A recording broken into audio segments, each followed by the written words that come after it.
নমস্কাৰ বন্ধুসকল, পুনৰবাৰ স্বাগতম জনাইছোঁ আমাৰ ইউটিউব চেনেল DR ফিউচাৰলৈ। আজি আমি আসাম ডাইৰেক্ট ৰিক্ৰুটমেণ্টৰ গণিত আৰু ৰিজনিং বিষয়ৰ আজি দ্বিতীয়টো লেকচাৰ আৰম্ভ কৰিম। আমাৰ আজিৰ বিষয়টো হ'ল LCM, HCF and divisibility test, অৰ্থাৎ লসাগু, গসাগু আৰু লগতে কোনো এটা সংখ্যা আমাৰ বেলেগ এটা সংখ্যাৰে হৰণ যায় নে নাযায়, সেনেকুৱা সেইটো কেনেকুৱাকৈ টেষ্ট কৰা যায়, আজি আমি সেইবিলাক বিষয়ৰ আলোচনা কৰিম। তেনেহ'লে আহক ভিডিঅ'টো আৰম্ভ কৰোঁ। প্ৰথম এই প্ৰশ্নটো চাবা, ইয়াতে সুধিছে যদি P আৰু Q সহমৌলিক সংখ্যা, সিহঁতৰ লসাগু হৈছে। এতিয়া চাবা, লসাগু আৰু গসাগু যোৱাৰ আগতে আমি ধৰাৰ উদাহৰণ এটা লৈছোঁ। ধৰা হ'ল এটা সংখ্যা আছে 26 আৰু এটা সংখ্যা আছে 42। এই দুটা বা তিনিটাও থাকিব পাৰে। ইয়াৰ লগতে আৰু এটা সংখ্যা আছে যেনিবা আমাৰ 34। এনেকুৱাকৈ এই সংখ্যাকেইটা আছে। এতিয়া এই সংখ্যাকেইটাৰ আমাৰ যদি লসাগু বা গসাগু লগা হয়, তেতিয়াহ'লে আমি আগতে এনেদৰে এইবিলাক নিয়মেৰে এনেদৰে কৰিছোঁ। আমাৰ চুটিহৰণ একেলগে কৰিব পাৰি, গোটেইকেইটাকে আমাৰ 2ৰে যায়, গতিকে 2ৰে দিম। তাৰপিছত আমাৰ কি হ'ব, ইয়াতে আমাৰ 13 হয়, ইয়াতে আমাৰ 21 হয়, ইয়াতে আমাৰ 1 আৰু 7 17 হয়। এতিয়া বাকীকেইটাক আমাৰ নাযায়, কাৰণ এই দুটা মৌলিক সংখ্যা হয়। গতিকে এতিয়া আমাৰ কি হ'ল, ইয়াৰ গসাগু অকল 2 আৰু লসাগু হ'লে আমাৰ কি হ'ব, এই 2টোৰ লগতে 13, 21 আৰু 17 এই গোটেইকেইটা পূৰণ কৰি আমি বহুৱাব লাগিব। এই গোটেইকেইটা পূৰণ কৰি আমি যিখিনি পাওঁ সেইখিনি হ'ব আমাৰ লসাগু, আৰু অকল 2টো হ'ল আমাৰ গসাগু। এইবিলাক আমি সহজতে পাই গৈছোঁ। আৰু তাৰ আগত আমাৰ এনেদৰে শিকিছিলোঁ, এই লসাগু গসাগু সৰু সংখ্যা এটা লৈছোঁ, ধৰিবা 8 আৰু 10। ইহঁতৰ উৎপাদক উলিয়াই লৈছিলোঁ। আমাৰ উৎপাদক আমাৰ 8ৰ আমাৰ কি আছিলে 2 পূৰণ 2 পূৰণ 2। তাৰপিছত 10ৰ আমাৰ কি আছিলে 2 পূৰণ 5। এনেদৰে আমি কৰিছিলোঁ। ইয়াতে আমাৰ মিল থকা কি আছে, 2টো মিল আছে, গতিকে ইয়াৰ গসাগু 2 হ'ল। আৰু লসাগু আমাৰ কি হ'ব, লসাগু LCM, এতে গসাগু HCF, হায়েষ্ট কমন ফেক্টৰ। এইটো গসাগু হ'ল আমাৰ অকল 2, কিন্তু লসাগু আছিলে আমাৰ কি, ইয়াতে এই 2 যিটো কমন আছে, দুটাৰ মিল আছে সেইটো, আৰু মিল নাথাকে এতিয়া, ইয়াতে 2 মিল নাই, আৰু এটা ইয়াৰ তলত 5 মিল নাই। গতিকে এইকেইটা পূৰণ কৰোঁতে এনেদৰে কৰিবা, 5 দুগুণ 10, 10 দুগুণ 20, 20 দুগুণ 40। গতিকে এইটো আমাৰ 40 হ'ব ইয়াৰ লসাগু, আৰু গসাগু হ'ল 2। এনেদৰে আমি এইটো কৰিছিলোঁ। ইয়াতে আমাৰ আকৌ জানিবলগীয়া কথা আছে আমাৰ মৌলিক আৰু যৌগিক সংখ্যা। চাব, মৌলিক সংখ্যা যেতিয়া আমি কোনো এটা সংখ্যাৰ উৎপাদক মাত্ৰ 2টা পাম, পৃথক উৎপাদক মাত্ৰ 2টা পাম, এটা হ'ল 1 আৰু আনটো সেই সংখ্যাটো নিজে, যেনিবা আমাৰ 2 সংখ্যাটো 1 × 2, বাকী বেলেগ উৎপাদক নাই। আৰু তেনেদৰে 3ক আমাৰ 1 × 3, বাকী বেলেগ নাই, দুটাই মাত্ৰ উৎপাদক থাকে, তেতিয়াহ'লে সেইটো আমাৰ মৌলিক সংখ্যা হয়। এতিয়া 4টোত আমাৰ কি আছে 2 × 2, বেলেগ উৎপাদক 2টা পাইছোঁ, 2 এটা বেলেগ পাইছোঁ, আৰু ইয়াতে 1 × 4ও আছে, গতিকে এইটো আমাৰ কি হ'ব, এইটো যৌগিক, আৰু বাকী এইকেইটা আমি মৌলিক পালোঁ। মৌলিক সংখ্যা তেনেদৰে কি আছে, আৰু 5টো মৌলিক সংখ্যা, তাৰপিছত 7টো মৌলিক সংখ্যা, 9টো কিন্তু মৌলিক সংখ্যা নহয়, কাৰণ ইয়াৰ 3ৰে হৰণ যায়। আমি এইবিলাক আগতে চাই আহিছোঁ। হ'ল, এতিয়া 7ৰ পাছত আকৌ এই কথাকেইটা মনত ৰাখিবা সকলে, আমাৰ 100লৈ কিমানটা মৌলিক সংখ্যা আছে, প্ৰশ্নত এনেকুৱাকৈ আহে। কেতিয়াবা এনেকুৱাকৈ বেলেগ কম্পিটিটিভ এক্সামত আহি আছিলে, গতিকে আমাৰ এনেদৰে এইবিলাক চাবা, 100লৈ আমাৰ কিমানটা মৌলিক সংখ্যা থাকে। বিশেষকৈ আমাৰ হয়তো এনেকুৱা এইবাৰ যেনেকুৱা টাইপৰ চিলেবাছ দিছে, আৰু যেনেকুৱা নিগেটিভ মাৰ্কো আৰম্ভ কৰিছে, গতিকে আমাৰ APSC নাইবা UPSC লেভেলৰ প্ৰশ্ন যে নিদিব তাৰ কোনো গেৰেণ্টি নাই, গতিকে দিব পাৰে। গতিকে তেনেকুৱা প্ৰশ্ন আমি চাব লাগিব। গতিকে ইয়াতে আমাৰ এইটো APSCৰ এবাৰ সুধিছিলে আমাৰ কি, 100লৈ থকা মৌলিক সংখ্যাৰ সংখ্যা কেইটা মৌলিক সংখ্যা থাকে। ঠিক আছে, গতিকে আমাৰ এইটো এবাৰ উলিয়াই ল'বা, উলিয়াই লৈ কিনে চাই থাকিলে হ'ল। তেনেদৰে 100লৈ বুলি নহয়, বাকীকেইটাও আমাৰ চাব পৰা যায় যে 50ৰ ভিতৰত কিমানটা মৌলিক সংখ্যা আছে। এতিয়া মৌলিক সংখ্যা গ'ল, তাৰপিছত আমি জানিব লাগিব যমজ মৌলিক।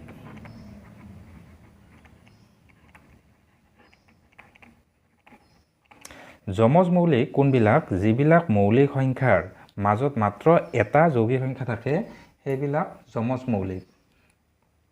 এতিয়া ইয়াতে আমাৰ মৌলিক সংখ্যা যেনেকৈ আমাৰ কি আছিলে 3 আছে আৰু 5 আছে, তাৰ মাজত কি আছে অকল 4টো এটা যৌগিক সংখ্যা আছে, গতিকে 3 আৰু 5টোক কি ক'ম আমি যমজ মৌলিক বুলি ক'ম। টাৰ্মবিলাক আমাৰ জানিব লাগিব। তাৰপিছত তেনেদৰে আমাৰ কি আছে 5 আৰু 7টো হ'ব, তাৰ মাজত অকল 6টো আছে, গতিকে এইটো যমজ মৌলিক। তাৰপাছত আকৌ যমজ মৌলিক কি আছে আমাৰ 11 আৰু 13 আছে, এইবিলাক যমজ মৌলিক।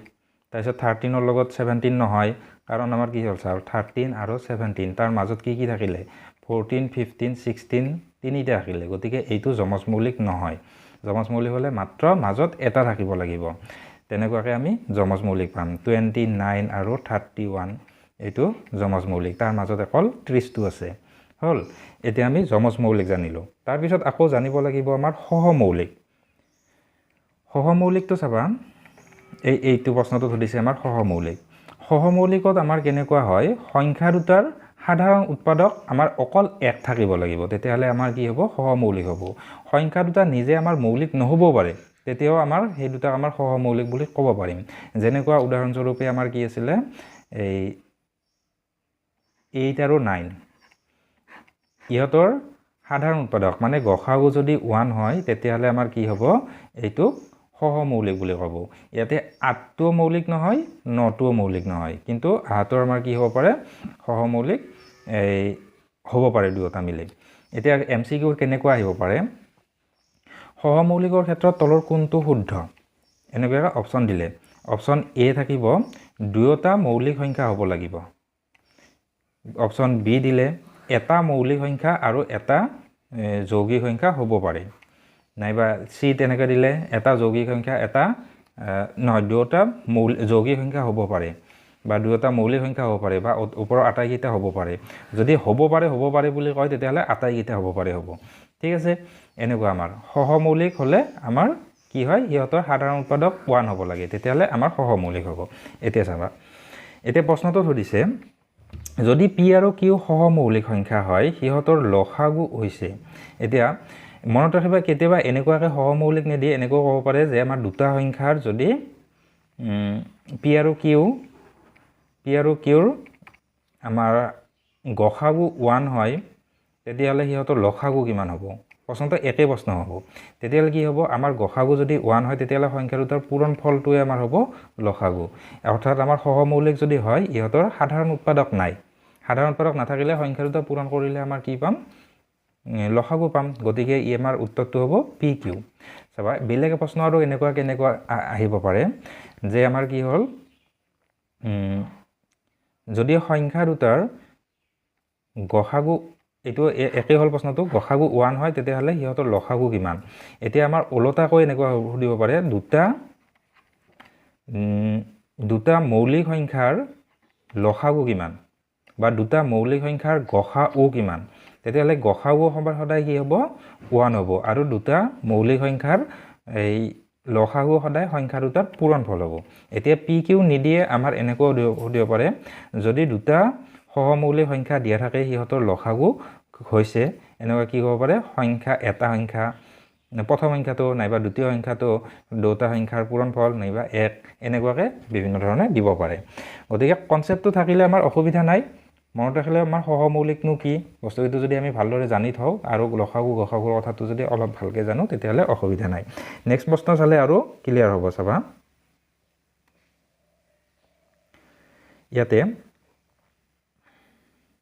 ইয়াতে সুধিছে যদি দুটা সংখ্যাৰ যোগফল আৰু পাৰ্থক্য ক্ৰমান্বয়ে 128 আৰু 64 হয় তেন্তে সংখ্যা দুটাৰ গসাগু কিমান। আচ্ছা, এইটো গণিত কৰাৰ আগতে আমি এটা কথা জানি থ'ব লাগিব যে গসাগু বা HCF পূৰণ লসাগু বা LCM ইকুৱেল টু সংখ্যা দুটাৰ পূৰণফল। সংখ্যা দুটা যদি P আৰু Q হয় তেতিয়াহ'লে তাতৰ পূৰণফলটোৰ সমান হয়। তাৰমানে কি হ'ল সংখ্যা যিকোনো দুটা আমি সংখ্যা যদি গসাগু আৰু লসাগু উলিয়াওঁ, গসাগুটো আৰু লসাগুটো পূৰণ কৰিলে যিমান পাম সংখ্যা দুটা পূৰণ কৰিলেও আমি সেইখিনিয়ে পাম। এই কথাখিনি আমি জানিব লাগিব। কেতিয়াবা আমাৰ এইটোৰো MCQ বনাই দিব পাৰে। কেনেকৈ বনাই দিব পাৰে, তলৰ কোনটো শুদ্ধ দি কিনে আমাৰ কি দিব পাৰে, যদি দুটা সংখ্যা P আৰু Qৰ বাবে তলৰ কোনটো শুদ্ধ, তেতিয়াহ'লে আমাৰ কি হ'ল ধৰা হ'ল আমাৰ MCQৰ অপশ্যন এ দিলে যে P ইকুৱেল টু LCM পূৰণ HCF বাই কিউ অপশ্যন বিত দিলে LCM ইকুৱেল টু HCF পূৰণ P বাই কিউ এনেকুৱাকৈ হালৈ বেলেগ বেলেগ দিব পাৰে তেতিয়াহ'লে আমাৰ কি হ'ব এইটোৱে হ'ব কাৰণ আমাৰ কি হয় এটা সংখ্যা যদি উলিয়াব লাগে LCM আৰু HCF পূৰণ কৰি বেলেগ সংখ্যাটোৰে হৰণ কৰিলে ওলাব বা আমাৰ কেতিয়াবা লসাগু যদি উলিয়াব লাগে সংখ্যা দুটা পূৰণ কৰি গসাগুৰে হৰণ কৰি দিম নাইবা গসাগু উলিয়াব লাগিলে সংখ্যা দুটা পূৰণ কৰি আমাৰ লসাগুৰে হৰণ কৰি দিম গতিকে এইকেইটা অলপ ভালদৰে কথাটো এই লাইনটো যদি জানা যায় তাৰ পৰা আমি বাকীকেইটা উলিয়াব পাৰোঁ নহয় জানো এতিয়া চাবা প্ৰশ্নটো আমাৰ কি সুধিছে সংখ্যা দুটাৰ যোগফল দি আছে আমাৰ সংখ্যা দুটা ধৰি লোৱা ধৰাৰ ইমান সময় নাথাকে যে আমি ধৰা হ'ল এনেদৰে লিখি থাকিম ডাইৰেক্ট কৰিলে ভাবি লোৱা তোমালোকে সংখ্যা দুটা x আৰু y গতিকে আমাৰ কি হ'ব x প্লাছ y সংখ্যা দুটাৰ যোগফল আৰু পাৰ্থক্য ক্ৰমে যোগফল এইটো হ'ব 128 আৰু পাৰ্থক্য হ'লে আমাৰ কি হ'ব x minus y equal to 64 তেতিয়া সংখ্যা দুটাৰ গসাগু উলিয়া গসাগুটোৰ পাছত পাম আমি কি হ'ব ইয়াৰ পৰা আমি সংখ্যা দুটা উলিয়াব পাৰিম x আৰু y এইটো আচলতে আমাৰ কি হয়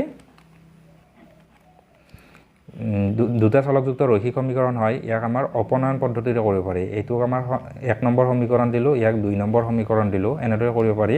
1 নম্বৰ আৰু 2 নম্বৰ সমীকৰণ দুটা যদি যোগ কৰো 1 + 2 তেতিয়াহ'লে বহুত বেছি জটিলতাত যাব নালাগে ইয়াতে আমাৰ ভাবি লোৱা সমান চিনৰ এইফালৰখিনি যোগ কৰি দিম আৰু সমান চিনৰ সেইফালৰখিনি যোগ কৰি দিম এতিয়া সমান চিনৰ এই পিনৰ দুটা যেতিয়া যোগ কৰিম এতে x দুটা x থাকিব গতিকে 2x হ'ব আৰু y এইটো -y আছে গতিকে এইটো নোহোৱা হ'ল তাৰপিছত এই পিনে আমাৰ কি হ'ব সংখ্যাকেইটা যোগ কৰি দিলে এইটো 2 আৰু 6 7 8 9 হ'ল আৰু 192 হ'ল এতিয়া 2 যদি সেই পিনে যাও ডিভাইড হ'ব তেতিয়াহ'লে আমাৰ x ইকুৱেল টু কি হ'ব 2 ৰে ইয়াতে কৰিলে এই 9 2 18 12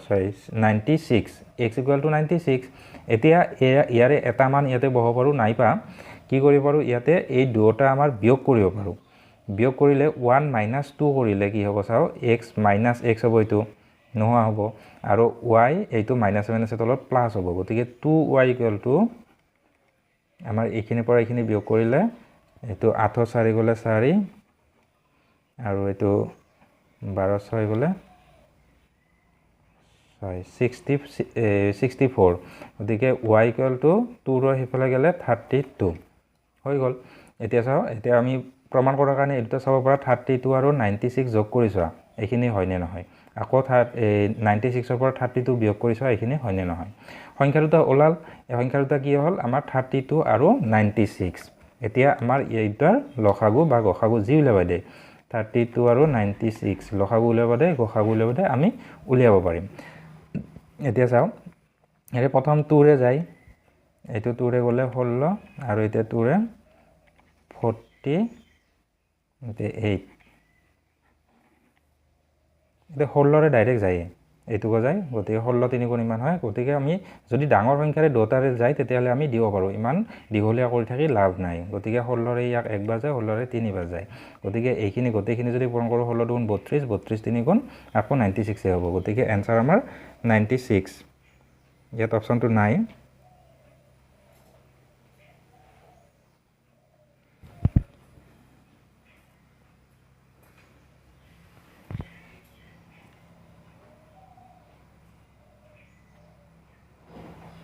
ঠিক আছে আমাৰ এটো आंसर হ'ব 96 ও সৰি ইয়াতে আমাৰ লসাগু হে আমাৰ 96 হ'ব গসাগু আমাৰ কি হ'ল এই দুটা 16 2 গুণ 32 হয় গতিকে আমাৰ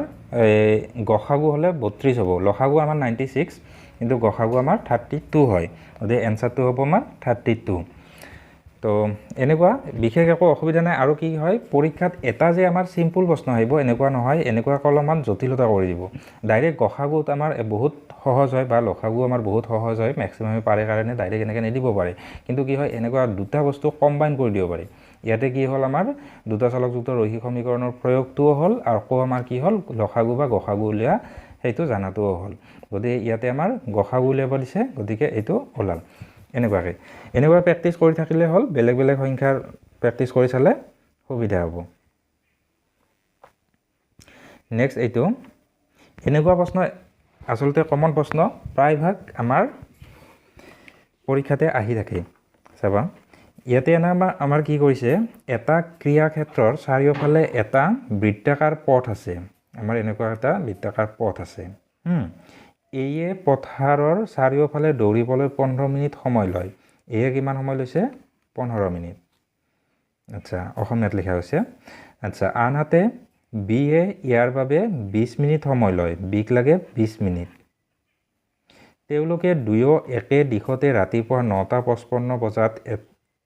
একেটা বিন্দুত আৰম্ভ কৰে একেটা সময়তে তেওঁলোকে পুনৰ কোন সময়ত লগ পাব এতিয়া চাও এনেকুৱা কথা হ'ল কি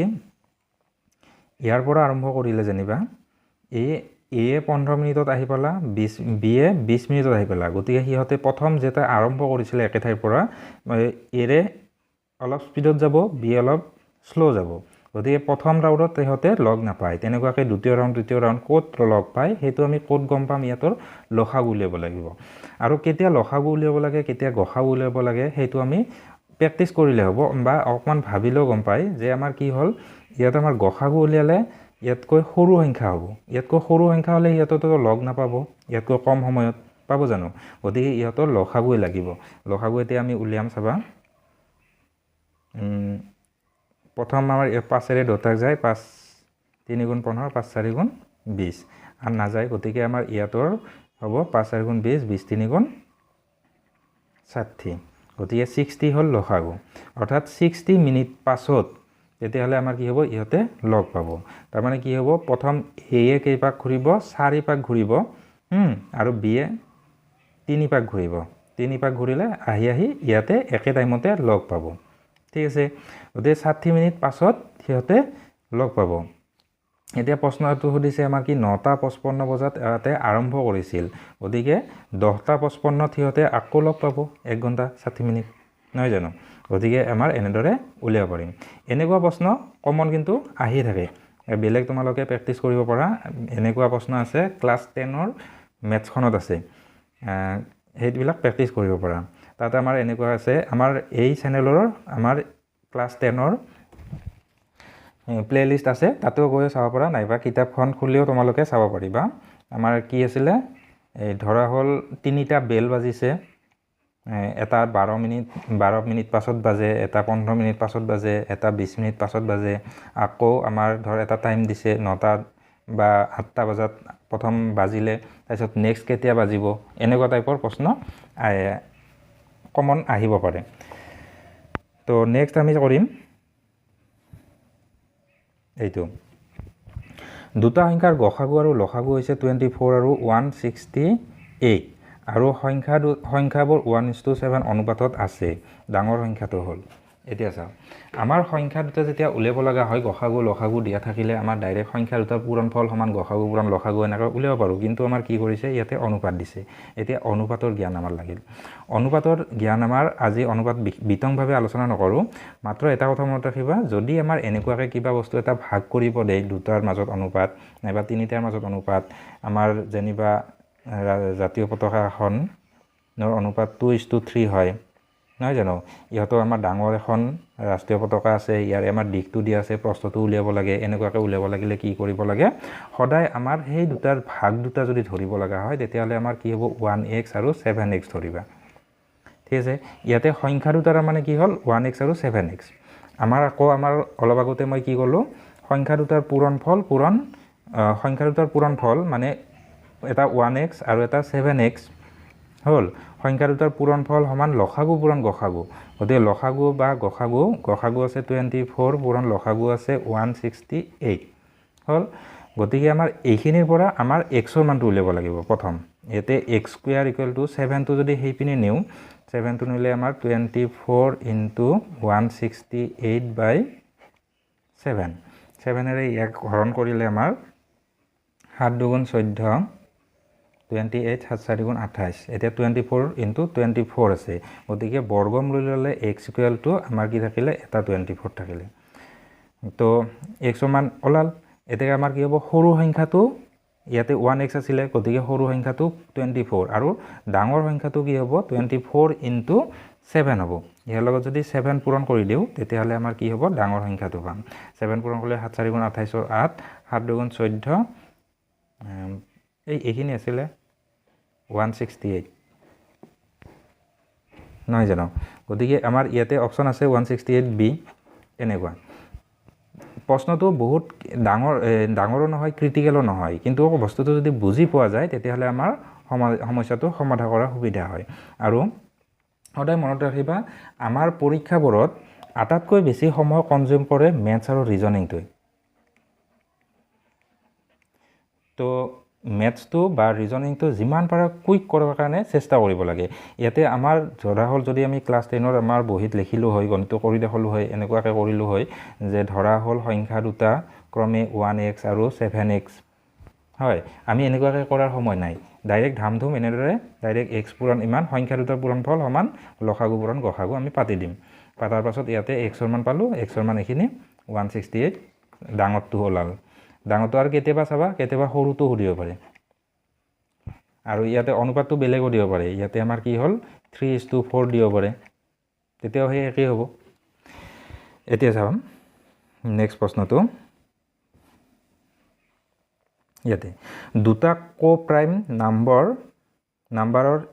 এলচিএম হৈছে 117 অৰ্থাৎ আমাৰ কি হৈছে দুটা কোপ্ৰাইম মানে সহমৌলিক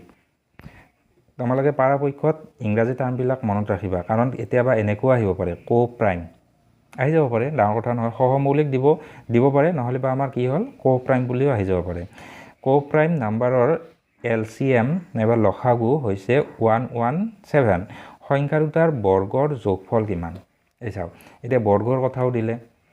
এতিয়া বহুতৰ কাৰণে এনেকুৱা প্ৰশ্নবিলাক আমাৰ কি হয় মূৰ্খৰ নিচিনা হয় একো নাই আমাৰ যেনেকুৱাকৈ প্ৰশ্ন সুধিছে এনেকুৱাকৈ কোপ্ৰাইম কৈছে গতিকে হাইহাতৰ আমাৰ কমন ফেক্টৰ নাই বা সাধাৰণ উৎপাদক নাই গতিকে 117 ৰ প্ৰথম উৎপাদক উলিয়াইছো 117 ইয়াৰ উৎপাদক কি থাকে এইটো দুটা সংখ্যাৰ পূৰণফল পাইছিলো এতিয়া ইয়াক পূৰণ কৰিলে আমাৰ কি হয় প্ৰথম 2 ৰে নাযায় 2 ৰে নগলে আমাৰ 3 ৰে চাম 3 ৰে আকৌ কেনেকৈ চাই এনেকৈ আমাৰ 7 1 8 8 1 9 9 যায় গতিকে 3 ৰে যায় আমি ডিভিজিবিলিটি আজি আলোচনা কৰিম তেনেদৰে চাই 3 ৰে অংককিটা যোগ কৰি চাম যোগ কৰি সেই অংক যোগফলটো যদি আমাৰ 3 ৰে যায় গোটেই সংখ্যাটো 3 ৰে যায় এতিয়া চাও 3 ৰে আমাৰ 3 3 গুণ 9 27 3 9 গুণ 27 আকৌ 3 ৰে যাব 3 ৰে 1 3 এতিয়া চাম ইয়াৰ আমাৰ এই 117 মানে পালো 3 * 3 * 13 এইখিনি পালো এতিয়া চাম ইয়াতে আমাৰ কি কৈছে দুটা কোপ্ৰাইম নাম্বাৰ অৰ্থাৎ সহমৌলিক সংখ্যাৰ লসাগু এতিয়া সহমৌলিক সংখ্যাৰ লসাগু কেতিয়া হয় আমাৰ p আৰু q যদি p এটা সংখ্যা হয় আৰু q এটা সংখ্যা হয় তেতিয়াহলে আমাৰ p পূৰণ q ইয়াতৰ লসাগু হ'ব নহয় জানো অলপমান আগতে আমি এটা কৰি থৈ আহিছো এনেকুৱা প্ৰশ্ন এতিয়া চাও আমাৰ যি সংখ্যা কিটা নাথাকক কিয় ইয়াতৰ আমাৰ সংখ্যাত দুটা সংখ্যাৰ পূৰণফল এইখিনি পাব লাগে ইয়াতে তিনটা আছে কথা নাই কিন্তু আমি এতিয়া দুটা সংখ্যা কেনেকুৱা হ'ব পাৰে হয়তো 13 গুণ 39 পূৰণ 3 হ'ব পাৰে নাইবা 9 * 13 হ'ব পাৰে এইকেইটা অপচন থাকিব নাইবা 1 কি হ'ব পাৰে এই গোটেইখিনি 117 হ'ব পাৰে এতিয়া চাও ইহঁতৰ বৰ্গৰ যোগফল দিছে চাবা ইয়াতে আমাৰ বেছি চান্স আছে কোনটো এইটো 9 আৰু 13 হ'ব পাৰে কি হ'ব পাৰে চাও এতে 9 আৰু 13 ৰ মাজত আহতৰ সাধাৰণ উৎপাদক নাই গতিকে আমাৰ এইটোৱে হ'ব 39 আৰু 3 হললে আমাৰ 39 আৰু 3 ললে ইহঁতৰ সাধাৰণ উৎপাদক এটা 3 পাম গতিকে সেই দুটা সহমৌলিক নহব গতিকে আমাৰ কি হ'ল সংখ্যা দুটা 9 আৰু 13 হ'ল এতিয়া 9 আৰু 13 এই দুটাৰ যোগফল বৰ্গ উলিয়াব লাগিল 13 ৰ আমাৰ বৰ্গ উলিয়ালে মানে 13 স্কয়াৰ 13 13 গুণ আমাৰ হয় 169 আমাৰ এইকেইটাও যদি মুখস্থ ৰাখা যায় তেতিয়া সুবিধা হয় আমাৰ 1 ৰ পৰা 20 লৈ যদি বৰ্গটো আমাৰ স্কয়াৰ কৰিলে সেই যি মান পায় সেই মানটো যদি মুখস্থ ৰাখিব পাৰো আমাৰ সহজ হয় আকৌ 9 স্কয়াৰ = আমাৰ কি হয় 81 এতিয়া এই দুটা যদি যোগ কৰো আমাৰ 0 হ'ল 0 থাকা আমাৰ গতি মোটামুটি বহুত কিটা আছে তাৰ পিছত আমাৰ 8 6 14 15 ৰ 5 1 2 250 আমাৰ এইটো সি নম্বৰ গতিকে সি নম্বৰটো হ'ল এনসাৰ তো এই আমাৰ যে ভিডিঅ'টো তোমালোকে চাই আছা ভিডিঅ'টোত এনেকুৱা নহয় যে ভিডিঅ'টো কৰিলে আমি পাছ কৰি যাম এনেকুৱা গণিত প্ৰেক্টিচ কৰিব লাগিব আমাৰ কি হয় কেনেকুৱাকৈ কৰা যায় সেইটো আমাৰ এনেদৰে কৰিব পাৰি আৰু অকল এই গণিতটোৱে যদি আমাৰ বাৰে বাৰে এনেকৈ চাই থকা যায় তেতিয়া হয়তো তোমালোকে পৰীক্ষাত কিন্তু কৰিব নোৱাৰিবা পৰীক্ষাৰ মেইন অস্ত্ৰ হৈছে প্ৰেক্টিচ যেতিয়ালৈ বহিত পাতি নকৰিবা তেতিয়ালৈ আমাৰ এইটো কৰাটো অসুবিধা হয় মই যে কালি তোমালোকক এটা হৰণ গণিত দিছিলোঁ হৰণ গণিতটো কৰিছিলে চাগে 21ক 21এৰে 21 এইখিনিক আমাৰ 21এৰে ডিভাইড কৰিব লাগে কিমানজনৰ হৈছে কমেণ্ট কৰিবাছো নেক্সট আমাৰ নেক্সট গণিতটো কৰিম চাবা এইটো ইয়াতে সুধিছে 4 5 6 আৰু 7এৰে হৰণ কৰিলে 3 বাকি ৰোৱা আটাইতকৈ সৰু সংখ্যাটো কিমান কিন্তু যেতিয়া 9ৰে বিভক্ত কৰা হয় তেতিয়া কোনো অৱশিষ্ট নাথাকে তাৰমানে কি হ'ল এনে এটা সংখ্যা উলিয়াব দিছে যিটো সংখ্যাক 4 বা 5 নাইবা 6 নাইবা 7এৰে হৰণ কৰিলে 3 বাকি থাকে ইয়াতে জিনেটো 4 5 6 7 হৰণ কৰিলে ইমান হয় কিন্তু ইয়াক যদি 9ৰে হৰণ কৰা যায় তেতিয়াহলে ইয়াতৰ বাকি 9 হয় বুলি কৈছে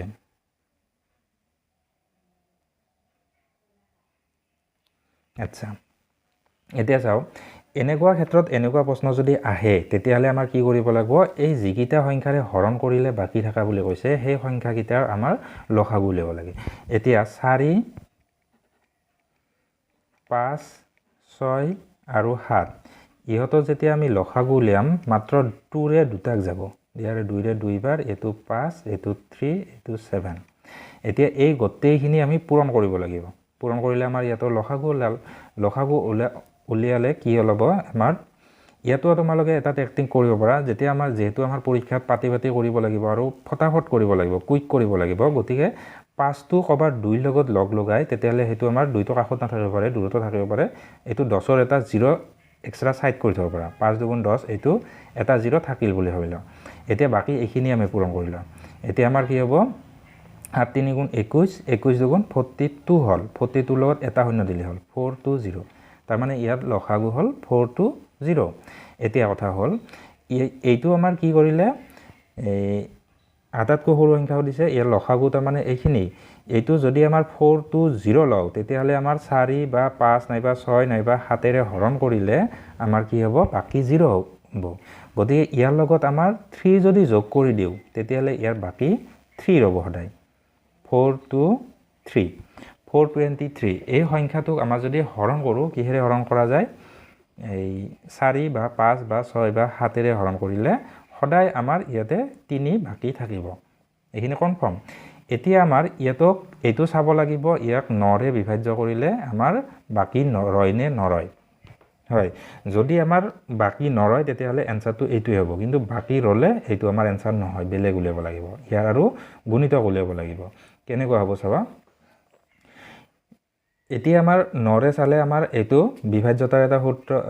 মানে ডিভিজিবিলিটি টেস্ট কৰাৰ কাৰণে এটা আমাৰ উপায় আছে এইকিটা আমি যোগ কৰিব পাৰো 3 2 5 5 4 9 ইয়াৰ যোগফল 9 গতিকে 9ক যেহেতু আমাৰ 9এৰে ডিভাইড যায় একবাৰ আমাৰ 0 বাকি থাকে তেতিয়া গতিকে আমাৰ এই সংখ্যাটোক 9ৰে ডিভাইড হয় গতিকে আমাৰ বিভাজ্য হয় এইটো আমাৰ 423 এইটো आंसर হল ঠিক আছে ইয়াতে আমাৰ 9ৰে হৰণ কৰি চাব নালাগে হৰণ কৰি চালে আমাৰ এইটো আমাৰ সৰু সংখ্যা কাৰণে আমাৰ সহজত কৰিব পাৰম কেতিয়াবা আমাৰ কি হয় ডাঙৰ সংখ্যা ওলাব পাৰে আচ্ছা যদি আমাৰ এইটো নহল হেতেন 9ৰে বিভাজ্য নহল হেতেন তেতিয়া কি কৰিলো হেতেন এতে এই তিনিটো যোগ নকৰাকৈ ইয়াতে আকৌ 2 গুণ কৰিছিল হয় 2 গুণ কৰি চাওতে যিখিনি হয় তাৰ লগত 3 যোগ কৰি চাম তেতিয়া আমি আকৌ আমাৰ এইতে 9ৰে ডিভাইড কৰি চাম যদি তেতিয়া হয় তেতিয়াহলে আমাৰ কি হল হেতু आंसर হ'ব তেতিয়া ঠিক আছে আমাৰ এইটো হল প্ৰসেসটো এতিয়া নেক্সট কৰিম আমি এইটো চা এতিয়া ইয়াতে সুধিছে দুটা সংখ্যাৰ HCF মানে গসাগু এলিফেন্ট আৰু তেওঁলোকৰ এলসিয়াম মানে লসাগু 385 যদি সংখ্যাবোৰ 50তকৈ অধিক পৃথক নহয় তাৰ মানে কি হয় এই ইহতৰ বিয়োগফল 50তকৈ বেছি হ'ব নালাগে কম হ'ব লাগিব দুটা সংখ্যাৰ যোগফল কিমান এতিয়া চাওক প্ৰশ্নটোৰ ক্ৰিটিকেলটো এনেকুৱাকৈ দিব আমি সকলোৱে জানো লসাগু পূৰণ গসাগু সমান সংখ্যা দুটাৰ পূৰণফল আমি এইখিনি চাই গ'লেই নহ'ব যথেষ্ট নহয় ইয়াতে আমাৰ কি কৰিছিলে টেকনিকটো দিছে ইয়াতৰ লসাগু দিছে এটা গসাগুৰ হ'ল 11 লসাগু হ'ল 385 ঠিক আছে এতিয়া ইহঁতৰ মাজত আমাৰ সংখ্যা কেইটা উলিয়াব লাগে ইহঁতৰ আমাৰ সংখ্যা দুটাৰ পূৰণফল মানে এইখিনি হ'ব এতিয়া চাওক সংখ্যা দুটা যেতিয়া আমি পূৰণফল উলিয়াম ইহঁতৰ গোটেইকেইটাৰ আমাৰ উৎপাদক উলিয়া উৎপাদক 11 তো আমাৰ বেলেগ উৎপাদক নলাই 11 থাকিব কিন্তু এইকেইটাৰ আমাৰ উৎপাদক আমি পাব পাৰো ইয়াক 2 ৰে ডিভাইড নাযায় হৰণ নাযায় 3 ৰে যায় না নাযায় অলপ আগতে ক'লো 3 ৰে কেনেকৈ চাই আমাৰ এইকেইটা আমাৰ যোগ কৰি চাম 8 পাছে 13 13 3 16 3 ৰে নাযায় 16 গতিকে গোটেই সংখ্যাটোকো 3 ৰে নাযায় বাকি ৰব তাৰ মানে এতিয়া আমি 3 ৰে নগলে 5 ৰে চাম 5 ৰে ইয়াক যাব এককত যদি 5 বা 0 থাকে তেতিয়ালে 5 ৰে হৰণ যায় গতিকে 5 ৰে আমি দিম 5 ৰে আমাৰ 7 5 গুণ 35 7 5 গুণ 35 তাৰ পিছত আকৌ আমাৰ 5 ৰে নাযায় এতিয়া 7 ৰে যাব 7 ৰে 11 তাৰ মানে কি হ'ল ইয়াতৰ উৎপাদক আমাৰ এইকিটা পালো আগত 11 টা আছিল গসাগু তাৰ পিছত ইয়াতে 5 * 7 * 11 হল এইখিনি আমাৰ উৎপাদক পালো এতিয়া ইয়াক আমাৰ এনেদৰে দুটা ভাগ কৰিব লাগে সংখ্যা দুটাৰ পূৰণফল সমান গসাগু পূৰণ লসাগু এইখিনি গসাগু পূৰণ লসাগু এইখিনি হয় তাৰ মানে সংখ্যা দুটাৰ পূৰণফল এইখিনি ওলাব এইখিনি উৎপাদক থাকিব এতিয়া ইয়াক আমাৰ সংখ্যা দুটা এনেদৰে ভাগ কৰিব লাগে যাতে হিহঁতৰ মাজৰ পাৰ্থক্য 50 তকৈ কম হয় আচ্ছা সংখ্যাবোৰ 50 তকৈ অধিক পৃথক নহয় সংখ্যা 50 তকৈ বেছি হ'ব না লাগে এতিয়া আমাৰ ইয়াতো ভাগ কৰিলে এটো 77 আৰু এটো 55 এটো হ'ব পাৰে 77 ৰ পৰা 55 টো যদি মাইনাস কৰো আমাৰ কি থাকিলে এটো 22 থাকে গতিকে এইটো আমাৰ 50 তকৈ সৰু হয় গতিকে এইটো হ'বই আকৌ আমাৰ বেলেগও চাব পাৰো বেলেগ আমাৰ মিলে না নিমিলে চাওৰ কাৰণে কি কৰিব পাৰো এইটো 11 লগত 77 এইটো 55 একে হয় গতিকে বেলেগ চালে আমাৰ 7 5 গুণ 35 আকৌ আমাৰ এইটো 121 121 ৰ পৰা 135 বিয়োগ কৰিলে আমাৰ 50 তকৈ বেছি হ'ব গতিকে এইটো নহয় গতিকে বেলেগ নহব আৰু আমাৰ থাকিব এইখিনি থাকিব কি হল সংখ্যা দুটা 77 আৰু 55 প্ৰশ্নটো কি হৈছে সংখ্যা দুটাৰ যোগফল কিমান আমাৰ সংখ্যা দুটা ওলাল যেতিয়া যোগফল हुदे পূৰণফল हुदे যি हुदे এই পূৰণফল ওলালে আমাৰ সহজতে আছিল 11 আৰু এইখিনি পূৰণ কৰোতে আছিল বেলেগ কিবা কিবা हुदिব পাৰে হয়তো ডাঙৰ সংখ্যাটো কিমান সৰু সংখ্যাটো কিমান এতিয়া যোগ কৰিব हुदिছে আমাৰ এতিয়া হাতে পাছে 12 2 হাতে পাছে 12 13 132 প্ৰথমটো অপচন এ তো এনেকুৱা আমাৰ গণিত বিলাক বিশেষ জটিল নাই মাত্ৰ প্ৰেক্টিস কৰিব লাগিব প্ৰেক্টিস কৰি থাকিবা নেক্সট চাবা এইটো ইয়াতে हुदिছে ইমান সংখ্যাটো নিম্নলিখিত কোনটো সংখ্যাৰ দ্বাৰা অবিভাজ্য এতিয়া চাও আমি বিভাজ্যতাৰ সূত্ৰসমূহ চাম বিভাজ্যতাৰ সূত্ৰসমূহ যিকোনো এটা সংখ্যা এই সংখ্যাটো জানিবা এই সংখ্যাটো আছে আমাৰ কি 5769112 এই সংখ্যাটো 2 ৰে বিভাজ্য যায় নে নাযায় হেতু চাব লাগিলে আমাৰ একক স্থানটো চাম 2 ৰে বিভাজ্যতা যিকোনো সংখ্যাৰ কাৰণে চাম আমি 2 ৰে বিভাজ্যতা চাব লাগিলে এককত যদি 0 2 4 6 8 এইকিটা থাকে তেতিয়ালে 2 ৰে গোটেই সংখ্যাটোক আমাৰ ডিভাইড মানে বিভাজ্য হ'ব মানে বিভাজ্য হোৱা মানে কি হৰণ কৰিলে ইয়াৰ বাকিটো 0 হ'ব ঠিক আছে আমাৰ এইটো হল 2 ৰে চাৱাৰ নিয়ম তাৰ পিছত আমাৰ 2 লগত 4 টো আৰু 8 টো অলপ একেহান হেকানে এইকিটা একেলগে চাম 4 টো হ'বলে আমাৰ কি কৰিব লাগিব এতিয়া আমাৰ দুটা সংখ্যা চাম হল এতিয়া চাম ইয়াৰে 12 আছে 12 ক আমাৰ 4 ৰে যদি যায় তেতিয়ালে আমাৰ গোটেই সংখ্যাটোকে আমাৰ 4 ৰে বিভাজ্য হ'ব ইয়াতে 2 ৰে চাব লাগিলে এটা অংক চাইছিলো এতিয়া 4 ৰে চাব লাগিলে দুটা অংক চাম দুটা অংক মিলি আমাৰ এতে 12 হৈছে 12 টো আমাৰ কি কৰিব 4 ৰে যায় কাৰণে গোটেই সংখ্যাটো 4 ৰে বিভাজ্য হ'ব ঠিক আছে এতিয়া আমাৰ 4 ৰে চোৱা নিয়ম তাৰ পিছত আমাৰ 8 ৰে চাব লাগিলে 8 ৰে চাব লাগিলে আমাৰ 3 তে চাম 3 তে চাব লাগিলে মানে কি হল 912 এতে গোটেই সংখ্যাটোক আমাৰ 8 ৰে হৰণ কৰিলে আমাৰ টাইম যাব সময় যাব গতিকে অকল আমাৰ 912 হৰণ কৰি চাম এটোক যদি যায় তেতিয়ালে গোটেইখিনি যাব 8 ৰে 8 1 গুণ 8 তাৰপিছত 1 বাকি থাকিলে 11 8 1 গুণ আকৌ 8 থাকিল তাৰপিছত 32 8 4 গুণ 32 গোটেই সংখ্যাটোক 8 ৰে গৈছে এইখিনি গল মানে গোটেই সংখ্যাটোক 8 ৰে যাব তোমালোকে ক্যালকুলেটৰ মাৰি চাব পাৰা 576912 ডিভাইড বাই 8 মাৰি চোৱা তেতিয়াহ'লে আমাৰ দশমিকত নাহে গোটা সংখ্যাত আহিব এইটো আমাৰ দশমিকত নাহিলে এইটো আমাৰ কি কৰিব হৰণ যোৱা বুলি ক'ম বা বিভাজ্য হয় বুলি ক'ম এতিয়া 8 ৰে চোৱা আমাৰ নিয়ম কেইটা এইকেইটা চালো 2 ৰে চোৱা মনত থাকিব অকল এটা অংক চাম 4 ৰে চোৱা মনত থাকিব দুটা অংক চাম আৰু 8 ৰে আমাৰ মনত থাকিব তিনিটা অংক চাম ঠিক আছে এতিয়া আমি 3 আৰু 9 ৰে চাম 3 আৰু 9 ৰে চাব লাগিলে চাও 3 ৰে চাব লাগিলে আমাৰ অংক কেইটা যোগ কৰি চাম ধৰ ইয়াতে আমাৰ কি আছে 5 plus 7 plus 6 plus 9 plus 1 plus 2 সমান আমাৰ কি হ'ব হাতে আছে 12 12 6 18 18 এটো 27 28 29 30 হল 30ক হৰণ জানে না যায় চাম 30ক যদি আমাৰ 3 ৰে যায় গোটেই সংখ্যাটোকে হৰণ যাব তোমালোকে মাৰি চোৱা ইয়াতে আমাৰ 30ক যেহেতু 3 ৰে যায় গতিকে এই সংখ্যাটোক 3 ৰে হৰণ যাব এতিয়া 3 ৰ লগত আমাৰ 9টো একে 9টো আমাৰ কি হ'ব অংককেইটা যোগ কৰি চাম এতিয়া ইয়াতে যেতিয়া অংককেইটা যোগ কৰিলো 30 পালো 30 30ক আমাৰ 9 ৰে ডিভাইড যায় না যায় 9 ৰে ডিভাইড না যায় গতিকে আমাৰ কি হ'ব এই সংখ্যাটোক 9 ৰে বিভাজ্য নহয় ঠিক আছে আমি গোটেইটা নিয়ম মনত ৰাখিব লাগিব প্ৰথম চালো আমাৰ কি 2 4 8 একেলগে চাইছো তাৰ পাছত চাইছো আমি 3 আৰু 9 3 ৰে আমাৰ কোনবিলাক ডিভাইড হয় অংককেইটা যোগ কৰিম অংককেইটা যোগ কৰাতে যেটো যোগফল হ'ব সেই যোগফলটোক যদি 3 ৰে ডিভাইড হয় তেতিয়াহলে গোটেই সংখ্যাটোক ডিভাইড যাব গতিকে এটো আমাৰ গৈছে কিন্তু আমাৰ 9 ৰে না যায় কাৰণ 9 ৰে এই অংককেইটাৰ যোগফলটোক না যায় বাবে গোটেই সংখ্যাটোক না যায় এতে অপচন 9 নাই গতিকে এইটো আমাৰ পোৱা নগল যি হক আমাৰ 3 ৰে চালো 9 ৰে চালো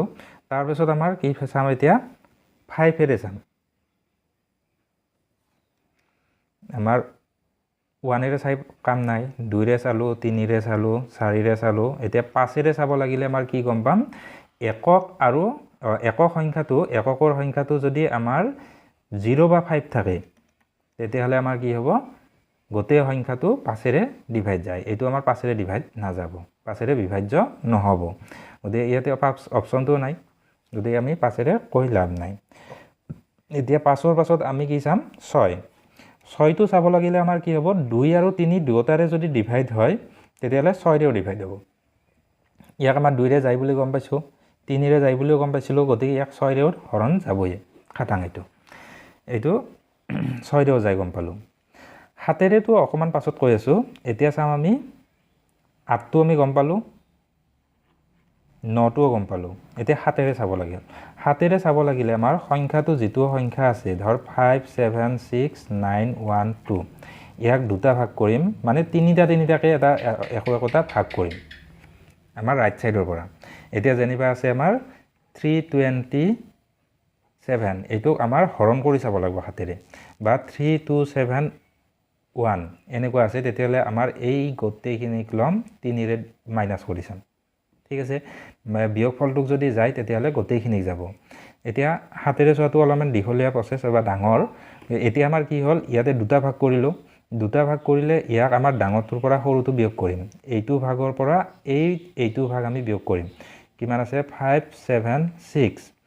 বিয়োগ কৰোতে আমাৰ কি হ'ল ইয়াতে আমাৰ 6 12 ৰ পৰা এইটো 10 ৰ 7 গলে 3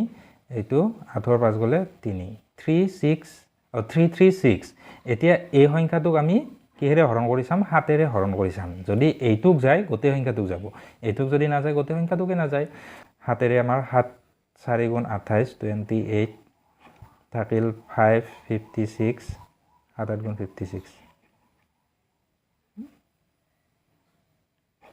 আচ্ছা এটো 7 ৰে ডিভাইড হয়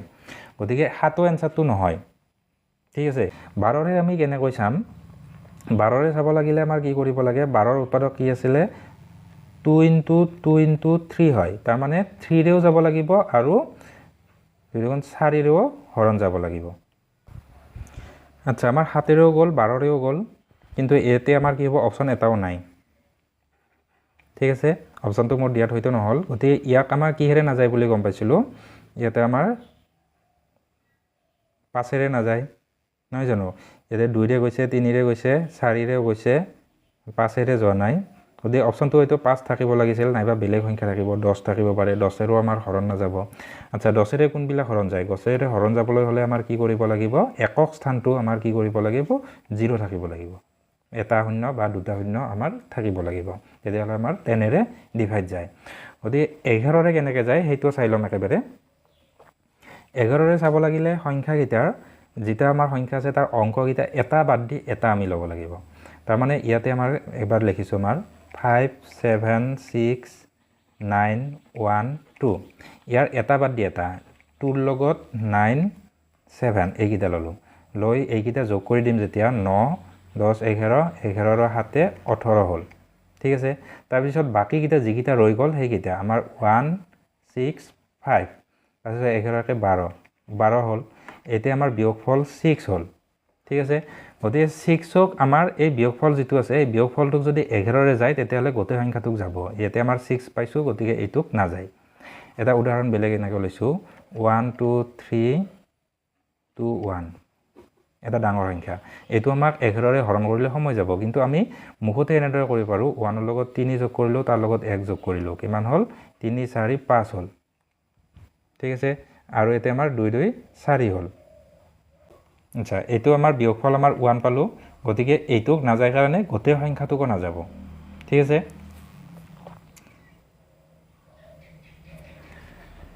এতিয়া আমি নেক্সট প্ৰশ্নটো কৰিম ডিভিজিবিলিটি এনেকুৱাকে 11 লৈ চালে মোটামুটি সাফিসিয়েন্ট হয় কেতিয়াবা হয়তো এককৈ ডাঙৰ সংখ্যা দিব পাৰে তেতিয়ালে হৰণ কৰি চালে হ'ল এতিয়া চাবা এইটো আমাৰ ডাইৰেক্ট এনেকুৱাকে নাহে আগতো যেনেকুৱাকে সহজ প্ৰশ্ন দিছিলো সহজ প্ৰশ্ন হাতো কম আছে সম্ভাৱনা কম এনেকুৱা প্ৰশ্ন আহিব পাৰে চাও ইয়াতে প্ৰশ্নটো সুধিছে যদি ইমান নম্বৰটো 8ৰ দ্বাৰা সম্পূৰ্ণ ৰূপে বিভাজ্য হয় তেন্তে xৰ ঠাইত আটাইতকৈ সৰু অখণ্ড সংখ্যাটো হ'ব এতিয়া চাও আমি গোটেইকিটা সংখ্যা 8ৰে হৰণ কৰি চাব নালাগে এতিয়া আমাৰ কি কৰিম তিনিটা চাম 5 কিবা এটা আৰু 4 গতিকে আমি প্ৰথম ইয়াতে আটাইতকৈ যেটো সৰু আছে 0 বহি চাম 504 এইটোক আমাৰ কিৰে হৰণ কৰি চাম 8ৰে তিনিটা অংক চাব লাগে গতিকে ইয়াৰে চাৰে 8 4 গুণ 8 5 40 8 6 গুণ 48 48 24 8 3 গুণ 24 24 গল গতিকে আটাইতকৈ সৰু আমাৰ 0তে হ'ল যদি না যায় তেতিয়াহলে এনেকুৱা বেলেগ হ'ল হ'ব পাৰে আচ্ছা এইটোকে যে প্ৰশ্নটো আমাৰ এনেকুৱাকে বেলেগকে সুধিব পাৰে যে ইমান অংকটো 8 নুহুদি আমাৰ কি সুধিব পাৰে 3ৰে সম্পূৰ্ণভাৱে বিভাজ্য হয় তেন্তে xৰ ঠাইত আটাইতকৈ সৰু অখণ্ড সংখ্যাটো হ'ব কি হ'ব এতিয়া এই প্ৰশ্নটোত আমি কেনেকৈ চাম অংককিটা যোগ কৰি চাম যেকিটা আছে ধৰা হল 5 1 6 6 4 10 হ'ল 10ৰ লগত কি যোগ কৰিলে আমাৰ 3ৰে যোৱা সংখ্যা পাম 10ৰ পাছত 3ৰে সংখ্যা যোৱা সংখ্যা কি আছে 12 আছে গতিকে 10ৰ লগত আমাৰ 2 যোগ কৰিলে 12 হয় গতিকে আমাৰ কি হ'ব ইয়াতে 2 বহলে আমাৰ হৰণ যাব গতিকে এনসাৰটো যেতিয়া হ'ব 2 ঠিক আছে এনেকুৱাকে আমাৰ চেঞ্জ কৰি বেলেগ বেলেগ দিব পাৰে আৰু ইয়াতে নেদি লাষ্টত 2 দিব পাৰে যেতে আমাৰ 2ৰে বা আমাৰ কি হ'ল 6ৰে যায় না যায় এতে যেনিবা এটা সংখ্যা এনেকুৱাকে দি আছে 1 2 3 6 0 4 x আছে এতিয়া x ৰ মানে কি হ'ল এই সংখ্যাটো যদি 6ৰে বিভাজ্য হয় তেতিয়াহলে আমাৰ কি হ'ব x ৰ মান কি হ'ব পাৰে আটাইতকৈ সৰু অখণ্ড সংখ্যা এতিয়া আমি কি চাম প্ৰথম ইয়াতে আমাৰ কি চাব পাৰে হয়তো 2 0 2 এনেকুৱা হ'ব পাৰে আৰু 3ৰে যাব লাগিলে গোটেইকিটা অংক যোগ কৰি চাম নহয় জানো গতিকে তেনেকৈ আমি উলিয়াব পাৰিম তো আজি আমাৰ এইখিনি আছিল ইয়াতে যদি আমাৰ কিবা সুধিব লগা থাকে নাইবা কিবা প্ৰশ্ন থাকে তেতিয়াহলে তোমালোকে কমেন্টত দি দিলে হ'ল মই নেক্সট ভিডিঅত আমি আকৌ আলোচনা কৰিম তো হেকলৈ চোৱাৰ কাৰণে বহুত বহুত ধন্যবাদ থ্যাংক ইউ